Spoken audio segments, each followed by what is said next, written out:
এক গ্রামে থাকত এক পরিশ্রমী কৃষক নামের করিম মিয়া। করিম মিয়া খুব গরিব ছিল, কিন্তু তার মন ছিল পাহাড়ের মতো শক্ত। প্রতিদিন সকালে সে মাঠে যেত, জমি চাষ করত, গাছপালা দেখত আর আকাশের দিকে তাকিয়ে বলতো, একদিন আমার জীবনও সবুজ হবে। এক বছর গ্রামে কোনো বৃষ্টি হলো না। সব কৃষকের জমি শুকিয়ে গেল। অনেকে হাল ছেড়ে দিল। কেউ বলল, করিম ভাই, এবছর কিছুই হবে না, চেষ্টা করে লাভ নেই। কিন্তু করিম হেসে বলল, ফসল বৃষ্টি করে না, আশা করে। সে প্রতিদিন তার জমিতে পানি দিত, যতটুকু পেত। ফসলকে কথা বলতো, যেন ফসলও সাহস পায়। হঠাৎ এক রাতে আকাশ ভেঙে বৃষ্টি নামল।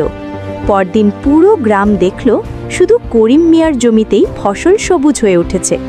অন্য কৃষকরা বিস্ময়ে জিজ্ঞেস করল, করিম ভাই, কিভাবে?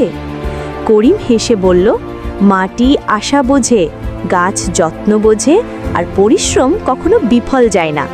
শেষমেশ গ্রামের সবাই নতুন করে চাষ শুরু করলো। করিম মিয়া শুধু নিজের ফসলই নয়, পুরো গ্রামের মনও সবুজ করে দিল।